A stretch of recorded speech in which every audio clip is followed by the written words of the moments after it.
Hey, what is up, everybody? This is Stevie Breach coming to you here tonight. It is Tuesday night. I just got home from work.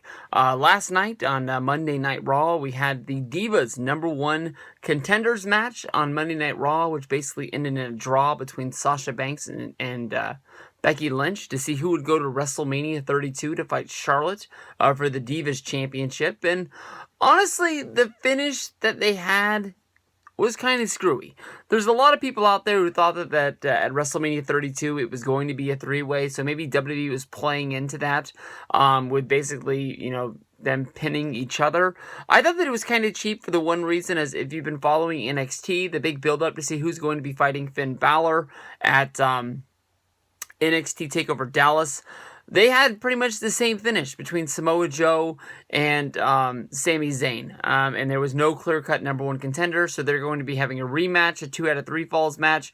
I don't think that's going to be tomorrow. I honestly think that's on next Wednesday's show. I think that tomorrow's NXT is going to be the Finn Balor going up against Neville.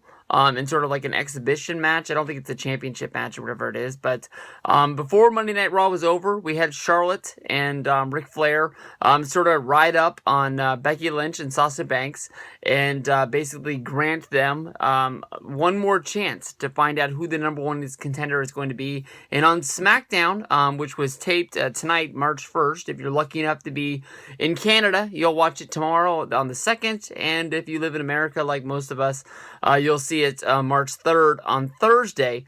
We will see Becky versus Sasha Banks 2, and the winner is going to be going to WrestleMania. Still in my mind, I think that the winner of this match should be Sasha Banks. I think that she should be able to pull the win out.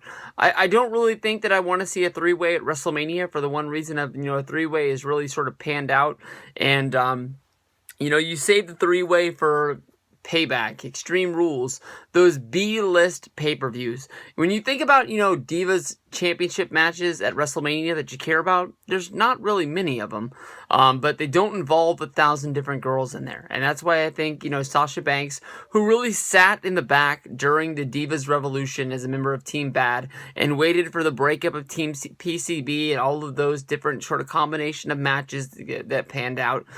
Charlotte versus Paige, Becky Lynch versus Paige, Becky Lynch versus Charlotte. Now it's finally Sasha Banks' chance to step up to the plate and really knock one out of the park and show that she's really worth it. Because as of right now, it was sort of looked at as like Becky Lynch was sort of like the girl in the background of the Divas Revolution. But, Sasha didn't even really get a championship shot like Becky did. And Becky really took care of a situation when I believe Paige went down with a concussion.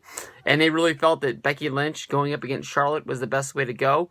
We had it at the Royal Rumble, Sasha Banks come out and challenge for the championship, which looked like it was accepted, only to find out that these two girls would be teaming against Tamina and Naomi in a match that nobody cared about, and these girls would have to be bumped to sort of see what was going between them at WrestleMania. Becky's had her shot, Sasha hasn't. I think Sasha should be going up against Charlotte at WrestleMania. She should get the win on SmackDown.